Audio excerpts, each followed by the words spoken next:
Okay. Okay. I call to order Vice Chair SE. Sure. Gosh. Okay. I'm going to be real short and sweet. City of Oregon City meeting, Planning Commission meeting for Monday, June 11th, 2018 will come to order. Pete? Good evening, everybody, and thanks for coming. Tonight, we have a work session.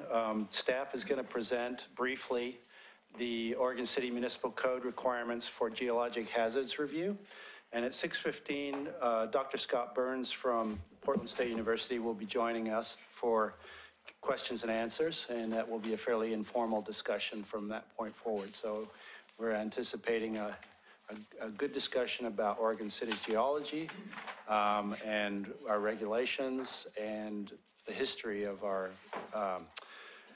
geologic hazards here. So I'm going to go into the code part of it, and then we'll kind of pan out again and talk about actual geology and that sort of thing, which should be very interesting. I have about 16 slides I'm going to go through. So what are geologic hazards? We define them as lands with 25% or greater slope, and that's 1 foot of rise over 4 feet of distance, for those of you who want to know what that means. And when we looked at our mapping for the city, we have about 9% of the city that falls into that category, or 727 acres. And when I say city, I mean urban growth boundary, not just the city limits.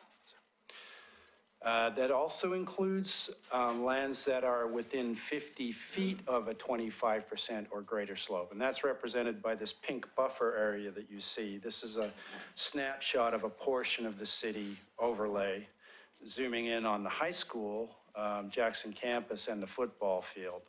So you can see there that there is a ravine. We don't have the contour maps turned on just to make it a little simpler to watch, see that. But you can see that with the buffer, that widens the scope of that review area to 901 acres, or 11% of the city. It also includes known landslides. That means any landslide area that is mapped by Oregon Department of Geology and Minerals. And those are GIS layers that we share with the state and which are on our GIS. So those areas are about 337 acres, and you can see in the southern portion of this slide here, the orange blob. Well, that is a mapped landslide extent. I don't know how old it is, but perhaps Dr. Described as a technical term, the orange blob. Sorry. I like it though. Debris, yeah. So Dr. Burns could probably help us decipher how old some of these are.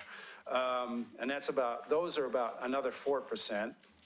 And when we add our 200-foot review buffer or overlay to those, it's another 570 acres, or 7%. So those two things, the slopes layers and the known landslides, make up approximately 1,830 acres, or 22.6% of the city's urban growth boundary.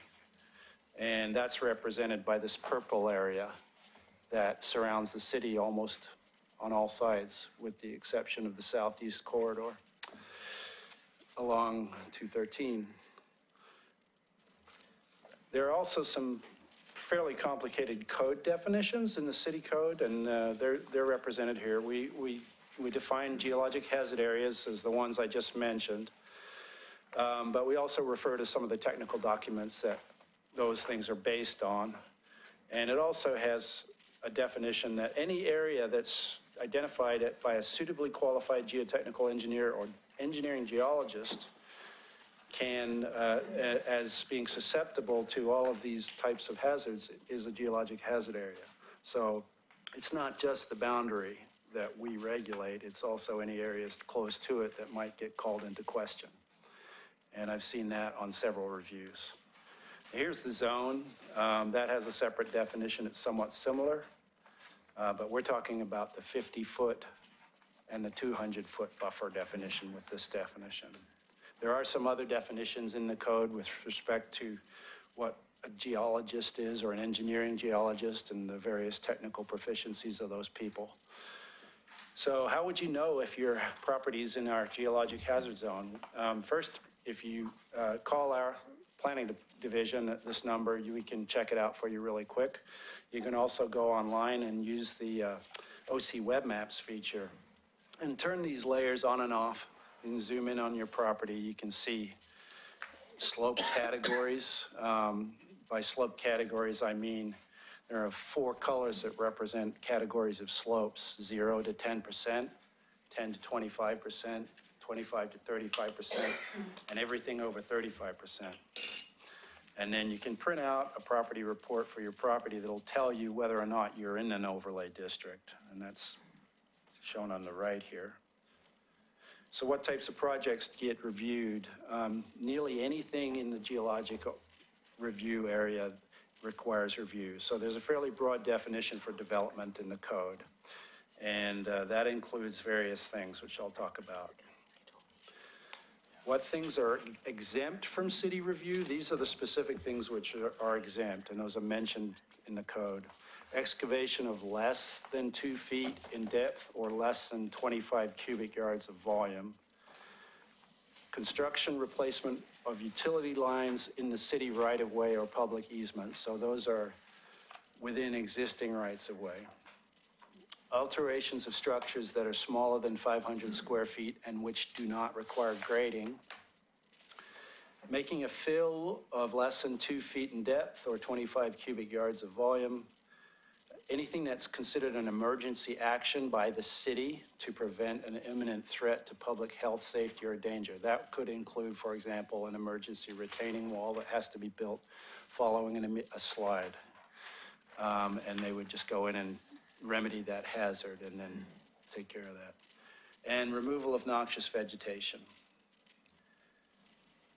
So most reviews that require review have to comply with Chapter 1744 of the City Code. That includes an analysis of the site conditions and the proposed development by a certified geologic engineer. And the City Code also requires that the development engineer or applicant's engineer reports are peer reviewed by the city's geologic engineering consultant for a variety of things depending on the site, but they're looking at soil conditions, groundwater, drainage, topography, any tree removal that's proposed, grading, what type of erosion control techniques are necessary, stability of adjacent properties, what the impacts are on nearby properties, and what procedures and inspections have to be done to ensure that these requirements are completed all the way through the construction process. Here's some examples from the code. Construction dates within the overlay are limited in time period. You cannot do construction during the wet winter months normally if you're operating in the geologic hazard overlay zone. You have to avoid making large vertical cuts through the use of terracing. And significantly, there is a specific limitation on residential density that applies based on slope categories. And so if you are anywhere above 35% slope on your property, and the majority of your property is that way, your property is considered unbuildable. And if you're slightly less than that, then you have your density is limited to 2 dwelling units per acre. And there are also disturbance limits, so you can't strip vegetation, own vegetation up to a certain amount with the approval of the city engineer, and you have to avoid disturbance within these areas to the extent practicable, and that's like roads, utilities, and public facilities on or across slopes over 35%. And how is this reviewed? So depending on the type of project, you either would be exempt, you would be reviewed in-house by the city engineer through a building permit process, or you would be subject to a land use review process or a public review process. An example of a small development that would not be required to do a land use review would be, for example, if you were putting a small shed outside the hazard area, and you would meet with the city engineer and determine the level of review, and in that case, it would be pretty clear that no review is required. Here's an example where you have a back porch being built that is within the overlay district. You need to meet with the engineer, determine the level of review. You would have to hire a professional to meet with the city engineer, and you need to meet the standards of the overlay district through the building permit process. So there would be a permit process for this and construction and inspections. And then what most people are familiar with if they've seen a notice of this type, if you are doing a large addition within a hazard area or a new construction, you would first meet with the city engineer. You'd have to hire a professional to put your application together, and you'd be put subject to a type 2 land use review process with public notice and comment. And then a decision would be made by the community development director with the subject to appeal to the city council, city commission, and construction and inspections. Good evening, Dr. Burns. Good evening. So that's a recap, that's an overview of the city's regulations, and we can refer back to some of these maps as we go through the next portion of the presentation. So I'd like to welcome Dr. Scott Burns from Portland State University. Thanks very much. I know You sit up in front? Yeah, come on up. We would love that. Good. Thanks, Pete. Really appreciate you making it to the meeting. I know you've been extremely busy. Well, it's final exam week, and I just finished a review session for 121 students. And then actually I got out here fairly fast, so. Good deal. You know, trying to get from downtown Portland to here. They're done. I don't have to tell you guys about that. Yep. And so I've been talking to Pete, and we finally figured out a time to come and talk to you a little bit. And there are 4 things that I wanted to talk a little bit about. Number one, I've been working here with the city of Oregon City since the early 90s. So I grew up in Beaverton. I'm a 6th-generation Oregonian. Teaching took me around the world for 20 years, and this is my 48th year of teaching. And so all of the hazards that we have got, the geological hazards, whether they're landslides or earthquakes or floods, volcanic tsunamis, we have a program at Portland State, and we have used Oregon City for a lot of projects over the last 25 years. And some of them, I still remember 1992. And Newell Canyon, and the development in Newell Canyon, and our students presented before, not the Planning Commission, but the City Council. And it was on closed circuit TV, et cetera. So, so I've been involved in everything geological in Oregon City and Clackamas County for a long time. I live in Clackamas County. And back in 1996, I don't think I have to remind people that we had huge numbers of landslides that occurred here. And I still use many of those landslides and case histories in my classes and talks that I give all around the world. And so what we want, the geology of Oregon City is such that it is prone to landslides. Some parts of the city, other parts of the city are not. And what we want to do is understand what are those, and you've got some of the hazard overlay maps that you've got up there that you've been looking at. You don't want to repeat them. You've got 3 things: the fine-grained Troutdale Formation, the Missoula flood sediments, and then you've got the most incredible rockfall in the whole city of Portland right out here on 99. So they are here. And so ever since I've been working here, I have volunteered my services for the city of Oregon City. Nancy Kroshauer, who was here, our kids grew up together, and I said, Nancy, anytime you need input on anything, I will be here. And so I would come, and so I've been working here for the city. I'm more interested in making sure we make the right decisions in everything that we do. And so I will continue to be a free consultant for the city of Oregon City, anything related to landslides primarily, but geology in general. I don't know if you remember Paul and myself, we were not sitting on this side of the dais. We were staff, Okay. and we worked with you on several projects. Yes, and I remember that. So thank you. The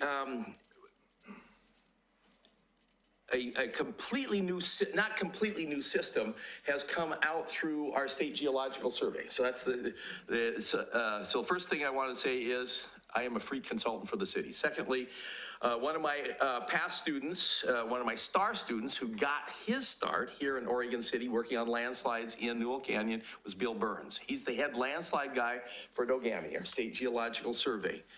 And he has taken a lot of my ideas and refined them to the point that they have put together these incredible mapping techniques that are now being adopted by every state in the United States.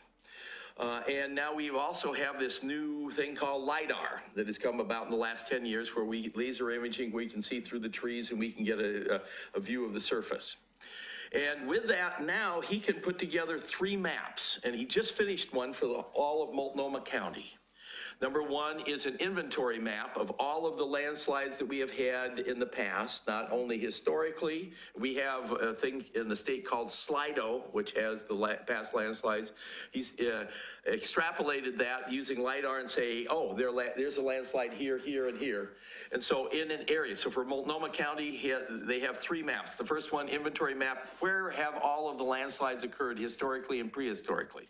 Secondly, we can take geographic information systems, characterize those landslides and say, where else do we find landslides that are out there, but they may not have failed, but they are potentially there, and you have high susceptibility, moderate susceptibility, low susceptibility. And you can make susceptibility maps from that are very accurate, much better than we have done in the past. And then thirdly, risk maps, where you combine, I mean, you could have landslide in the middle of Forest Park, nobody's around there, who cares? But if you have a lot of roads, power lines, railroads, rivers, and things like this, that's high risk. And so those are the third ones. So he put together that for all of Multnomah County. And so this is now being used for land use decisions. Anytime a decision is made, do we develop this piece of property, do we not? What is the past landslide history? What is the potential landslide history? And then what is the risk that you have got there? It is better than any of the maps that we have had in the past. And so it's something you might think about doing for Oregon City, because you have such a high potential, is actually getting a grant together to hire them to make those 3 types of maps. It makes land use planning a lot easier. And as the city is growing and as you're getting pressures to build, what's the potential that is there? And so it's something you may want to think about. The protocol is out there. It is very good, and it is being adopted not only by the state of Washington, but all across the United States. And also talking to Pete, we went through all of the protocol that you do in developing if you have a steep, a piece of property falls into a steep slope ordinance. And then you have a geotechnical engineer or engineering geologist do an evaluation on that. In Oregon, almost every county, every city that we have got, that report goes to you, the Planning Commission, and there's no filter. Is it good or is it not? And you guys now have a peer review, and which I think is absolutely wonderful. California, everybody does that, and they have peer reviews, and so therefore there is feedback because people in the city, the council, county don't have the ability to evaluate the reports that are coming out from the geotechnical engineers and engineering geologists. It's nice to have somebody. You guys are doing that, and I applaud you for that because that is really good. And he also told me who the person is, who is your guy. And he lectures in my case histories class. And so he is well respected, and I think you've done a good job. So congratulations on that, and I think that that's very important. And then I was going to I think tonight you're making decisions on Park Place, is that right? And so I just wanted to just do a small comment on that because I've had a chance to look at the plans for that. I've actually met with the developers and the people who are against the development and to get a feeling from both sides that you've got. It's my understanding that in that development that there are like 4, 5, 6 phases that they are planning to do, and that I think you're only looking at the first 3 phases tonight. We don't have a phasing plan yet. We're requiring that they do one. Yes, well, so when I met with the developers, they said that they have. Okay, they have, And so the acreage, I think it's 90-some acres that they are looking at tonight, is actually in an area that is fairly level. The geology is not difficult, and it is not an area that is going to be super problematic for the development. It's the future phases where you get down close to Holly Lane and where the extension may be coming in, then you are into problematic areas of landslides and slopes that are going to be really, really difficult. Alongside Redland Road. Right, alongside Redland Road. And so those down the road are going to be problematic that you have got in there. The acreage and the number of homes that they are looking at in the upper part, you also have to make the decision about pressure on Holcomb Road too. I mean, that's not a geological question. But just looking at the development in that upper part, we look for old landslides, number one, and we look for formations that possibly will have problems, and you don't have the problems that you have many other places here in town. So those are the 4 things that I wanted to bring forward to you. Do you have any questions for me while I'm here? Sure. Work session. First off, as you see, our steep slope definition is 25% or greater. And I apologize for not being here earlier. I got wrapped up reading and just lost track of time. When somebody says 25% slope, what does that mean? Well, you divide it by half, that's 12 degrees. Okay, but, and that is traditional, but what we have learned in Oregon also, you can have a landslide deposit, and as a landslide comes down and then is deposited and stops, a lot of times it can be 6, 7, 8 degrees. Below, it wouldn't fall into that category there. But if you put a road cut through it, anytime you put a road cut through an old landslide, if it's moved once, it has a high potential for moving again. And so for steep slope ordinances, I like the slope angle or the percent slope, and also is it a previously mapped landslide? See, that makes a lot of sense. Yes. I guess, no, not on, there we go. I have an earth science degree, that was my bachelor's. Great. So, but I've never understood some of the language, such as a 25% slope is 12 and a half. Well, wait a minute, you know, and a 6% grade looks like it's like a 60% grade to me. So what does 25% mean, and is that a valid number anymore? I mean, as we've gotten more and more information, we've seen, that's what it looks like on the surface, but underneath it actually is an alluvial fan from a giant slide. So, is that still a valid number in your research? As I said, it is not a bad beginning point, but then I also throw in old past landslides. Right. That's what this new approach that Bill Burns and his crew at Dogami are doing, because it has that in that. They take that susceptibility map, the second map that I talked about, takes into consideration geology, past landslides, and slope angles. All of those factors that lead to landslides. So I like that approach much better. I mean, the reason we came up with that slope angle, and you have two slope angles. Geologists like to use degrees, and engineers like to use percent slope. But is keep it simple for people who are, do we look at this or do we not? Is it flat enough that it is going to be problematic? But they forgot that reactivation of old landslides is one of the biggest problems we have here in the Pacific Northwest. Well, that's what happened in Oso. Yes, Oso was an unbelievable landslide, and it put landslides back on the map, and as a result, that's why all the money went into the state of Washington to increase their landslide mapping.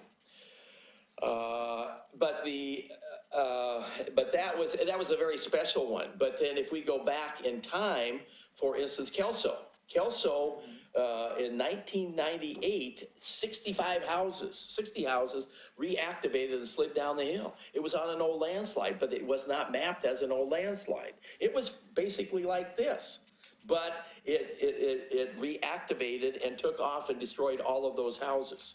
It would not have fallen into that category there.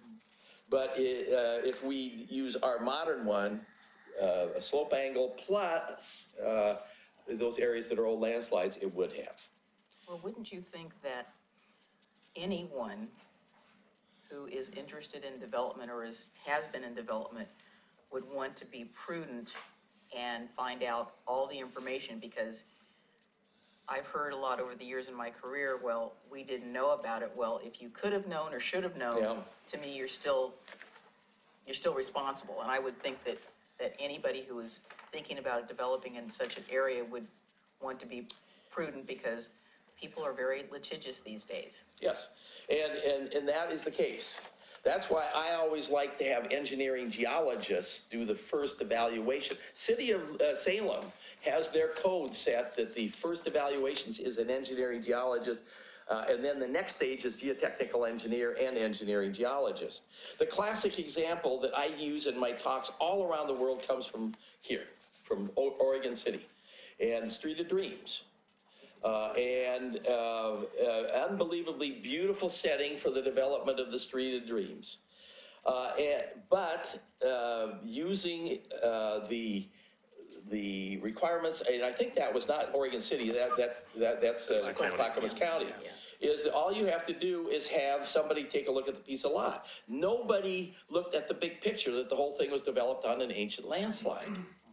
And so many of those sites have been fine, but there were two sites on there that reactivated in the meander bend of the river, and the Romeo and Juliet house started moving down into the house next to it. And that ended up in 5 different lawsuits. I was an expert witness on some of them.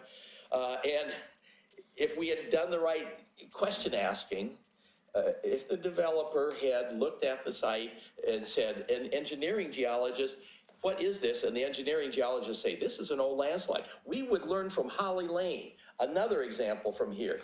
There are 4 houses in 1996 reactivated and split those houses right in half. And the geotechnical engineers that I worked with on that particular one guy came in and sat on my desk and said, you just cost me a job. That was local subsidence. And I said, no, that was reactivation of an old landslide. And you missed it. And I taught all the geotechnical engineers through Portland State for the last 28 years. This was an older guy, he didn't get that. But sometimes geotechnical engineers miss the big picture that it is an old landslide. We don't want to build on an old landslide if we don't have to. Because it has a high potential for reactivating. So your question about, do you want to know the original things? Yes, you want to ask, is this an old landslide or not? If it is, it may reactivate, and then it may affect the decisions that you have. Yes, Paul. So as decision makers, we're kind of up against the rock and a hard place, because we get a geotech report that says everything's fine. Peer review says everything's fine. and you know it's not. You know that there's something fishy. And there's nothing really that we can do up here because we have 2 stamped reports saying that everything's okay. We've got staff's recommendations saying that And things it are also fine. passed the Right. peer review. Right.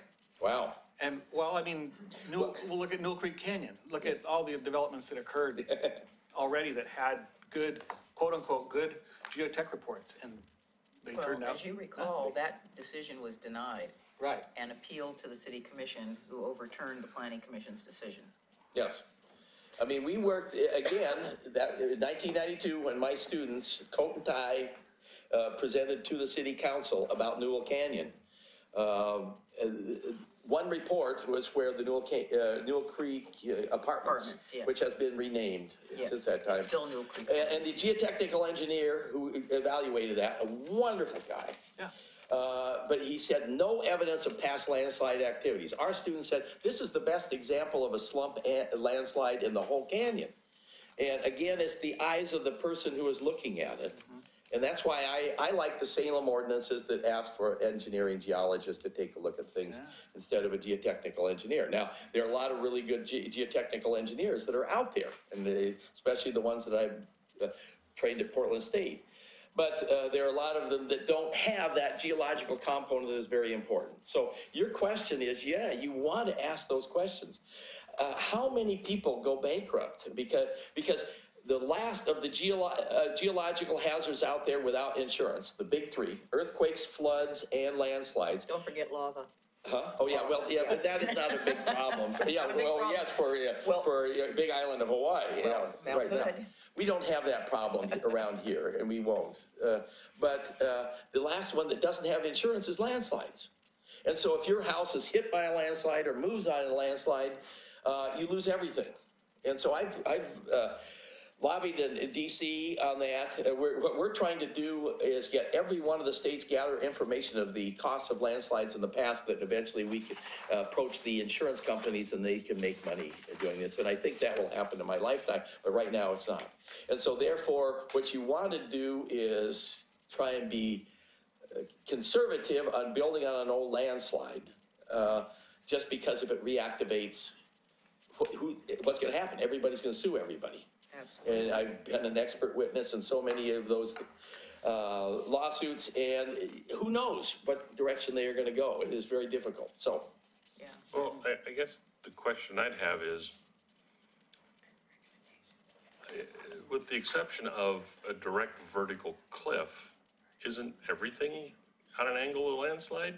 That isn't an upthrust from, That was my question. It's kind of similar. Is what's Yeah. the difference between an old landslide and like an ancient landslide? All right, it has moved in the past, and then some of the time they will be steep, and then with time, first of all, you're going to have hummocky topography, bumpy topography. That's what we see on the LiDAR. We look for the scarp where it originated from, and then the bumpy hummocky topography. With time, that gets smoothed down. And so when we drill down through it, we find that everything is mixed up. It's not nice layer like you got a lot of the geology here in Oregon City. You got the nice Troutdale Formation, which is flat, Missoula Floods flat. And so what we do, 2 things. We look at the LiDAR, number 1, and then we drill. And then you get an idea from that. And if you drill down and it's all mixed up, then you say, whoa, what happened? How did it get here? So these are all questions that we're learning. We have a better idea now than we did maybe 25 years ago about landslides. but you still didn't answer my concern that basically everything that's a slope is a landslide. No, because there are slopes that will have bedrock underneath them. I mean, there's always going to be what we call colluvium, so a rock that has moved down that is going to be in the soils, and you don't worry about those. I live on a 5-degree slope at 500 feet elevation, but I got bedrock 5 feet down, and so that is not going to move, even though it's on a slope. Okay. And I've seen some slopes that are even steeper than that, but they're bedrock. And so every place and the other thing is you really want to have somebody who is local, who really understands the local geology and has looked at these things in the past too, and that always helps. You have a question, Vern. Well, there's a lot of fascinating history there that goes back thousands of years. And if you've been in the business for 30, 40 years, you're probably caught up on a lot of that. But is the future of detecting landslides in the technology that we just don't have all the technology working for us at this time, but we're moving in the right direction to marry that technology into the history and come up with something a little better? The technology was going like this, and then 10 years ago when we got LiDAR, it went just like this. We are up here. And with LiDAR, we have, I mean, it is the godsend to us working in landslides. And I had a master's student who did a study up here, air photos, mapping all the landslides. It was in the Cascades. And he had like 25 landslides. We did the LiDAR in the area later on, and we found something like 125 landslides. We now have that ability to see those things, and that's very important. Is like most new technologies that come along, you know, they make the big jump, but are they gonna plateau there for 10 years, 20 years? It's such a huge jump that we are up there that we can make really good decisions, which is kind of fun. I mean, it's exciting to see this in my lifetime. And we can do a very, very good job. And then you get through the initial, asking the initial questions for the planners, because we need to have good tools for the planners. And we now have them. And so we can, so that is so important to do. What I also worry about is that when I talk about everybody should have known, I think I worry about the city being at risk. Yeah. It's one of those, and that's probably my biggest worry. I'm not so worried about the other people, but I'm worried about the city and our responsibility. You know, could we have known, should we have known, that type of thing. And I just wonder whether or not we should, as a planning commission, consider asking the city commission to put a slight stay on development in those types of areas until such time, I mean, a very specific deadline that we get our ordinance really in shape so that we as a jurisdiction are protected, and that is what I'm concerned about. Yeah, and every city all over the United States and in Canada always asks that question. When you give a building permit, are you liable or not? If a landslide occurs on that, are you liable or not? And it's different in every court of law. It has not been established. Well, and it also changes with the times. Yes, it does. We know a lot more now about landslides. I mean, landslides weren't even on the radar screen in Oregon 25, 30 years ago. Until it happens to somebody. Right.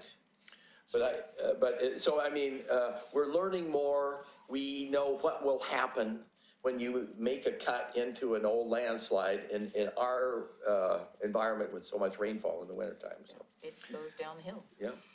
Yes, it does. Yeah, literally.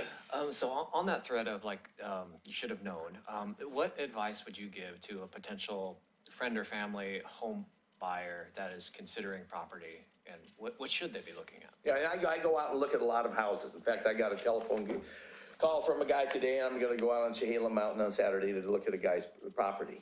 And so the first thing I do is look for any old landslide that is there, any scarps, any hummocky topography. I look at the maps. What's the geology? Certain geology, certain rock units are just stable. We just don't have it. Alameda Ridge, North Portland.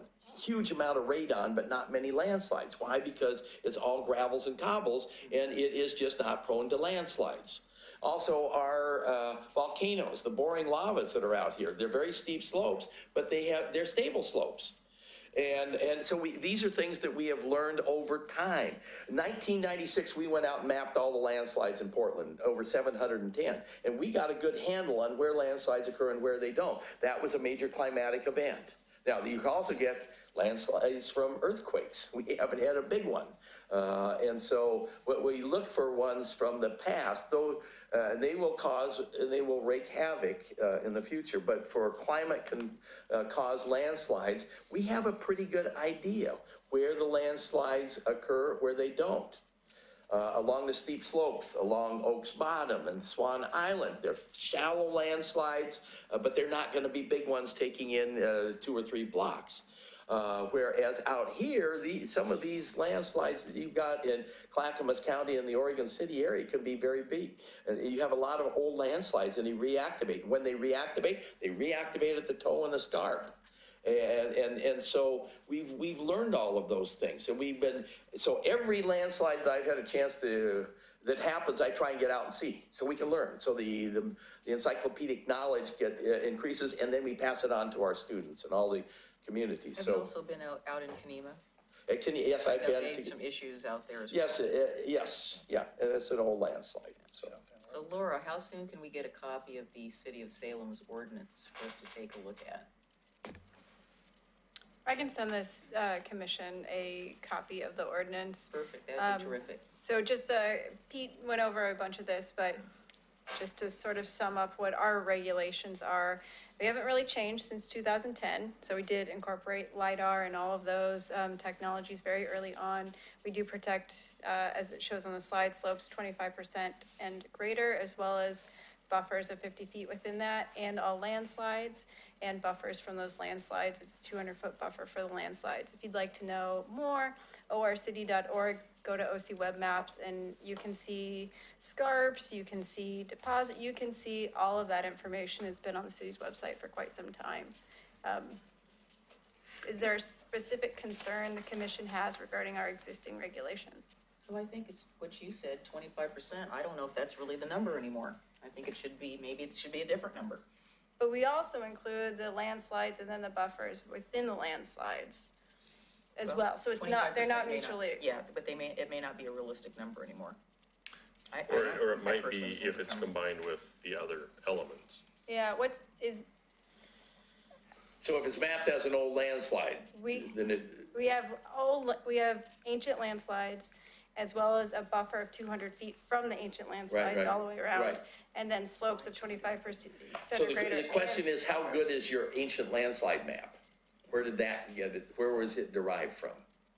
Yeah, we use the LiDAR. You want to pull up the slide, Pete? Why 250 feet? Yeah, let me pull that I up. mean, is that a magic number or? Because it's big. Oh, Yeah, sorry. 250 feet is big. So who 200 did, feet, yeah. so who did that map? Slot, I'd say. Here's some of our publications that we utilize. So there's We these use 2 Dogami series maps. referred Yeah. to in the code, the Yeah, but LiDAR. those are the Dogami maps were the earlier ones. Let's Yeah. see. I thought we adopted them as a new one comes out, we adopt them, don't we? Yeah, we've been Geologic hazards updating those. identified. Yeah, whichever's greater. Bottom sub A. So that may be okay then. So we also have an interest to make sure that we get it right. And so it's nice to have as much tools as we have these days and to have two geologists, not just one, double confirming everything. Yep, that's good. Can Yeah. I speak up here? Yeah. Hi, Dr. Burns. So I'm the Public Works Director and deal with we oversee most of the code, and we hire foundation engineering to do all that third-party reviewing.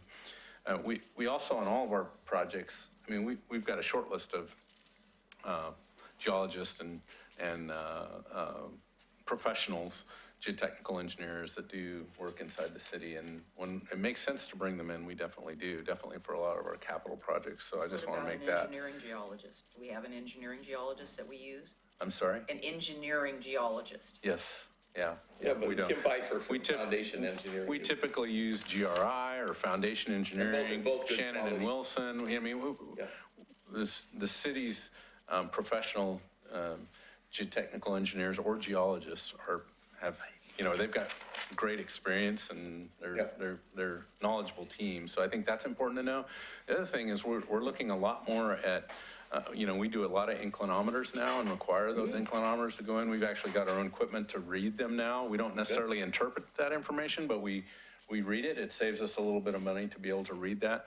And then we share it with the geologist or geotechnical engineer. So we're doing that more on our own. The other thing that you haven't talked about in terms of technology is ground penetrating radar. GPR, There's opportunities there for looking at slopes with ground penetrating radar that creates a profile of that of that slope and what that ground looks like. So I don't know if you want to expand on that. And But so ground penetrating radar is one of the geophysical property, but it has a depth constraint. It is only 5 to 10 to 15 feet, depending upon how big your antenna is that you pull across that.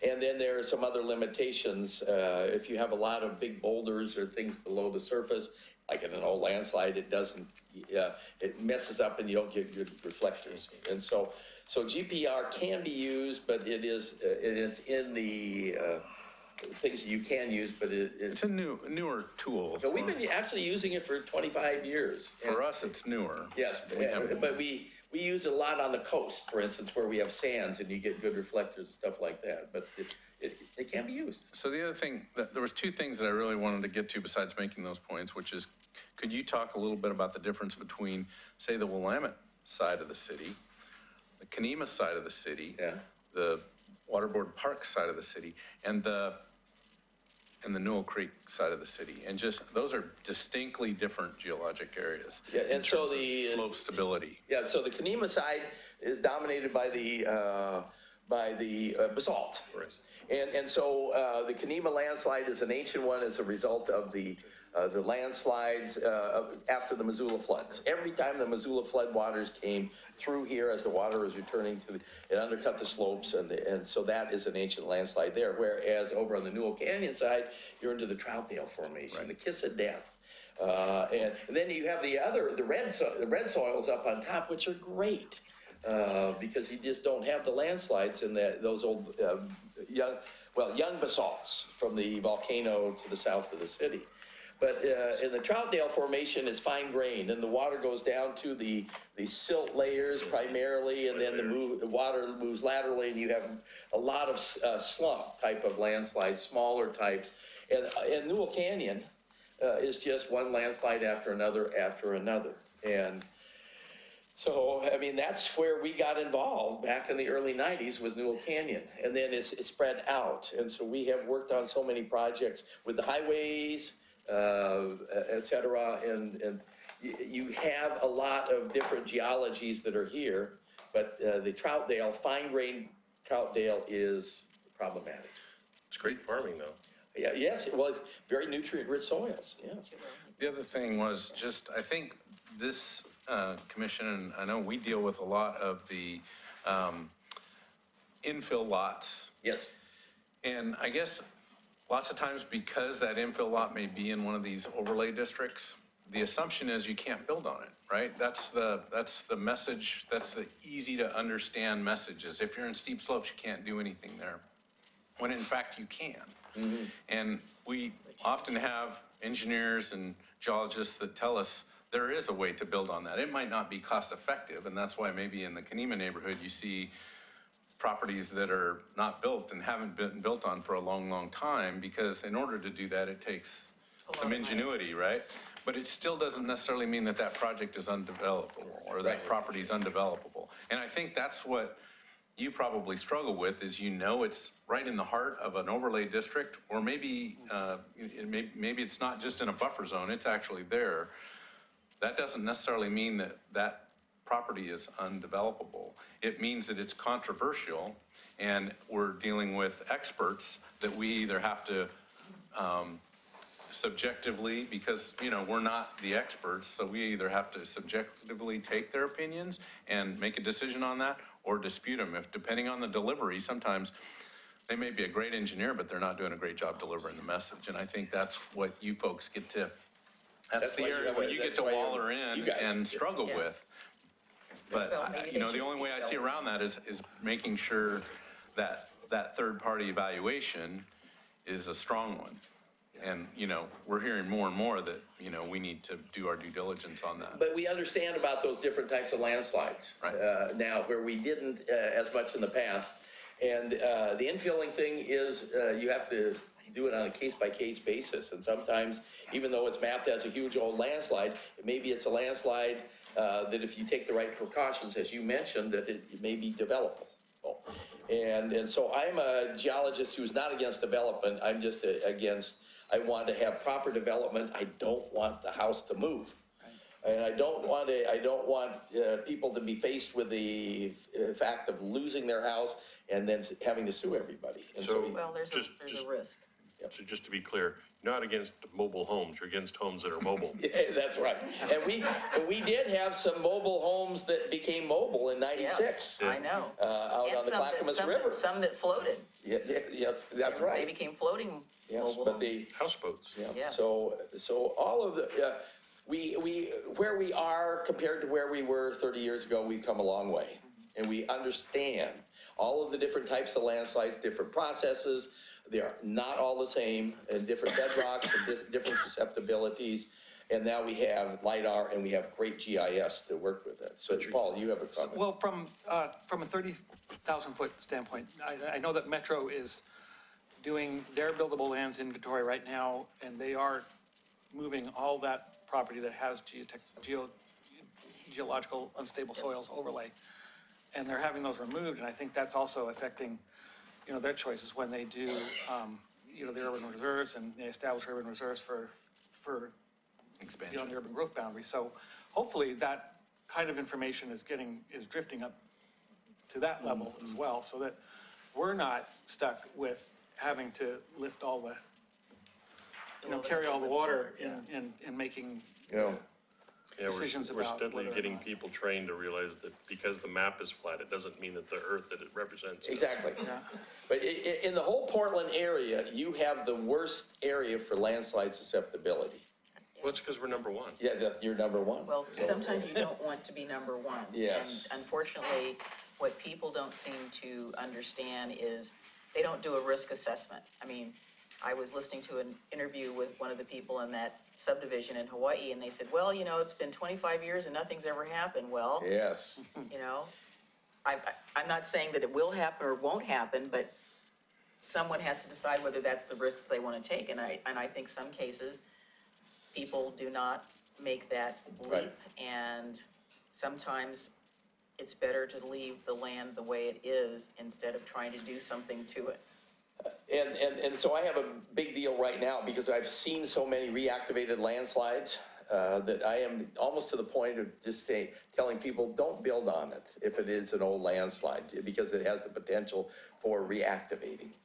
And so I've just been in too many lawsuit cases as an expert witness or viewed some of these that if they hadn't built on it, they wouldn't have moved. And some of these were surprises when they moved. So, and the other thing is control of water. And so when you build on old landslides, control of water is the number one thing that you have to have. And just think about the house up near Wilson High School a few years ago that slid down the hill, and it was a broken water line.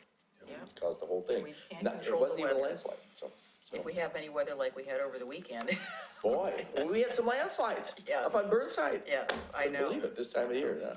So I'll be taking reservations, because my house is on bedrock, so let me know if you want, place to go. Yeah, but What? it's down slope from mine, so I'll be in your front yard before you know Well, it. but you can have the first space. I'll make sure you have a spot. I think Bob has a. Bob, before you talk, see how your mic is over there. It's not set up. No, don't turn it to Pete.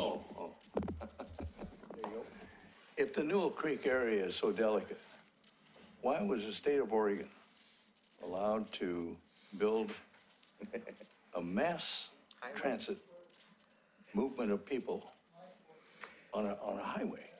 And that was before we really had a great understanding of landslides. Okay, so now we got a great understanding of landslide. So is 213 in jeopardy? Actually, they made some pretty good decisions of where to place the road when they put it through. And so I think it was some knowledge of the geology, but they actually accidentally did some good planning in putting it through. But they still have had problems. You ask the highway engineers, and there are some places that they keep their eye on. So. Control of water? Yeah, you control the water and the water upslope. There are a couple places where you do have a nice silt layer underneath that the water goes down, moves out, and sometimes you have potential for movement of the parts of the road. But it would have to be pretty severe in terms of, You know, that area did pretty well in 1996. There were some small landslides on the sides, but the actual road, there was one place where the road did move a little bit. now is earthquakes going to add to the Yes. threat of landslide? Yes, yes, so the two sources of landslides are earthquakes and water. And so what are we talking about, 3.0 or? You know, it's gonna be the big one, the 9.0 one. So then everybody's in jeopardy. Yes, we will have problems me. all over. Not me. I'm not. Not you? No. It is Come to my house. possible that the basalts will Because of the fracture. hat, Yes. really, you know? Yeah. I'm gonna be over by the So, lava. any other questions? No, that was terrific. This has been Well, super helpful. again, if you have any questions, just give me a call. Pete's got my number, John, you might have it, I'm not sure, but. Perfect. And I'm here to help. I've worked with the city of West Lynn, I've worked with the city of Tualatin and Wilsonville. And I'm just here to help us make the right decisions in whatever we do. And protect the city, protect the homeowner. I mean, that's the bottom line that you've got. Yeah, I'm trying to protect. But we've come a long way. You guys are talking about landslides. You've got all these overlays. Think back, 20 years ago, you didn't have some of those things. So, thank you very much. Thank you. Keep up the good work. Your grad students are probably upset that they have to give up the stereoscopes and looking at the two pictures trying to find landslides. We now have Google Earth. Yes. Absolutely wonderful. I know. All right, thank you. Yep, thank you, take care. All right, so we're going to adjourn the work session and we're going to allow for 10 minutes while we change the tapes.